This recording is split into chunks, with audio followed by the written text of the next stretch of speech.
Welcome back to Golf Training Hacks. I don't think there's any recreational golfer that doesn't want to improve something about their driver. Whether it's improving distance, maybe getting more control so you can get back to the impact with some consistency, or maybe you want to shape shots better. I think we all want to improve our driver somehow.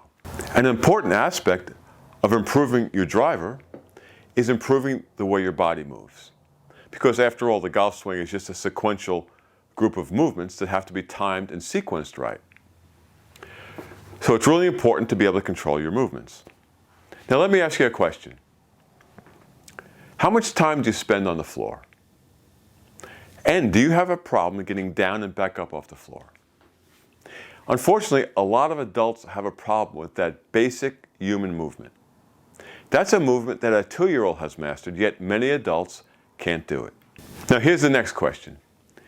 If you're having trouble with a basic human movement like getting down and back up off the floor, how much trouble do you think you're going to have trying to improve your driver? Because swinging a golf club, particularly the driver, is one of the more unnatural movements a human can do. Now, as simple as it may sound, getting down and up off the floor requires hip strength, hip mobility, shoulder strength, shoulder mobility, spinal stability, and some strength in your back. And that's exactly what you need in a golf swing. So we've developed at Golf Training Hacks a series of exercises we call Power Your Golf Swing with a Basic Human Movement. And that basic human movement is getting down and up off the floor. So if you're having trouble with that, if you don't spend a lot of time on the floor, we highly recommend you take a look at this series. But even if you don't have trouble with that, we'd really like you to take a look at this series. Because within the series, within the movements of getting down and up, we've put ground-based techniques. Now these ground-based techniques are very important in the Golf Training Hack system, and here's why. When you have created a new end range of motion, a new joint position, more mobility, you need to put strength into those new positions.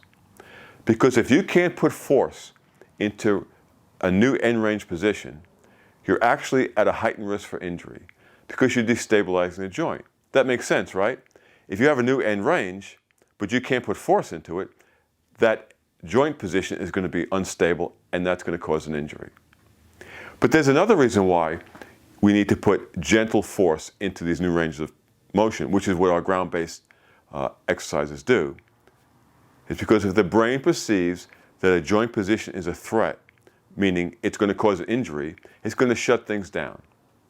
It's going to tighten the muscles around the joint, and it's going to restrict the joint's motion. And that way it protects the joint from injury and the soft tissue, like muscles, from injury. But that's not going to be very helpful for mobility work because it's counterproductive, right? If you can't get to the new end range because your brain has shut things down, then it's going to be very counterproductive to creating new end ranges of motion and new positions. So our ground-based techniques gently load and put force into new end ranges. And that's going to give the brain time to assess these new positions and be okay with it and not freak out and tighten things up. So we're really excited about bringing our Power Your Golf Swing with the Basic Human Movement series. If you're having trouble getting down and up off the floor, we highly recommend it. Even if you're not, please take a look at it because there are exercises in there that are fundamental to the Golf Training Hack system. Now in this video, we're going to show you some basic movements in this series. So let's get started. In this video, we're going to begin a ground-based movement practice. We're just going to get up and off the floor correctly. Now for those of you who have a serious injury, serious spinal problems, real difficulties, not simply being a little stiff, but real difficulties, severe knee injuries, coming off of surgery, whatever your major issue is, this is not for you. This is just for those of us who are a little stiff, don't spend much time on the floor, really have some trouble getting up and off the floor because maybe we're too weak, we don't have the right mobility in our hips, lack hip stability, shoulder stability, strength, whatever. That's what this is for. If you have issues, real problems, this is not for you. Okay? So let's get started. So we're going to get up and off the ground correctly. Now you can use a chair or a table or something sturdy to help you. But the first way I'm going to do it is without any support. So I'm going to get into what's called a split squat stance. A split squat stance is this. A split squat, if you follow us on Golf Training Hacks, is that. So that's a split squat, but we're going to use that to get up and down. But we're going to use some support. So you're going to put your legs apart, right? Put your legs apart. Now I'm going to brace myself, and I'm going to use this to get down. Now, remember, you want to keep your back in a very stable, neutral position, because spine health, spine position, we talk a lot about that in Golf Training Hacks. You don't want to lose spine position as best you can. So the reason why we're starting in a split squat is because I don't want to see you getting down to the ground, something like this, where you're trying to manipulate yourself down. That's a really bad way to do it. It puts you back in a bad spot. It's just not a very athletic way to get down on the floor. Okay, so going to brace yourself if you need it. And you're going to come down into a split squat. Now, you don't want your knee traveling too far forward. So in a split squat, and in this case what we're doing, we don't want our knees out here because that puts a lot of pressure on your knee. So you want to keep your knee and your ankle in one line. So from here, we're going to go into a tall kneeling position on both knees. From this position, you come down on all fours. You're going to stagger your knees. I don't know if you can see that. I'm staggering my knees. I'm putting one hand here and one hand here, and I'm just sitting down on the left side. To get up, we're going to reverse that movement. So now I'm going to support myself, push up, get back into that all four position, back up in the tall kneeling position, support myself here, and stand up. Okay, so if we need some support, we do it with a chair or something very stable. So we're going to get our legs apart, get close to the table or the chair, begin to support here, support here. If you need to hold on in this position, that's fine. I'm just going to move this out of the way so you can see it.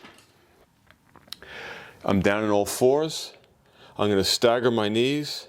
I'm going to get a comfortable support base, and I'm just going to rock back. Then I reverse it.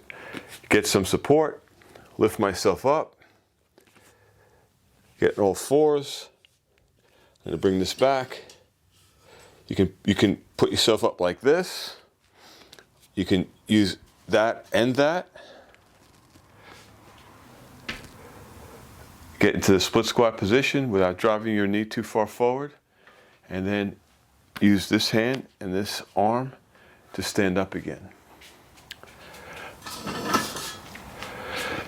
So if you don't spend a lot of time on the floor, and you have some weakness in your shoulders and your hips, some stiffness, doing that as reps, as an exercise, is great. So it would look like this. Supporting myself on all fours, stagger my legs, get some support, come down. And by the way, just sitting in this position for a while is good, and switching your positions. So come to this, all fours, and then switch.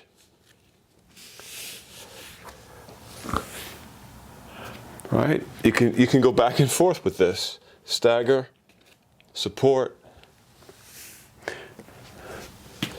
all fours, stagger, support, and come back down. It actually is mobilizing your hip joint too. So now we're going to reverse this. So get that support, lift yourself up, come back to all fours, brace yourself, come back up, and repeat it.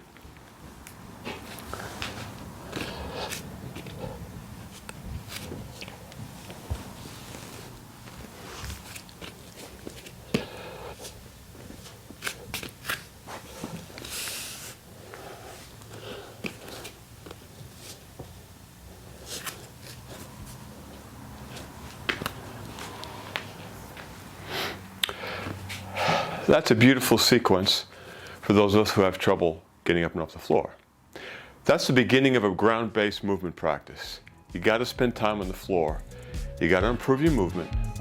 If that's troublesome, that's where to start.